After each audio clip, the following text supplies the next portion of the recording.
Naging matagumpay naman ang tour na isinagawa ng 50 senior citizen na pawang mga residente ng bayan ng Pulilio at Panukulan, Quezon. Sila ay nagtungo sa INC Museum at sa Philippine Arena na matagal na nila umanong kinasasabikang mapuntahan. Bago sila magtungo sa Quezon City ay kinausap muna sila at pinanalangin ni Brother Isaias A. Hipolito, District Supervising Minister ng Quezon North.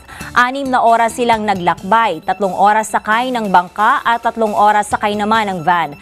Kahit na sila ay matatanda na at marami ng dinaramdam sa katawan, ay hindi sila nahadlangan sa kanilang kasabikang makapag-tour.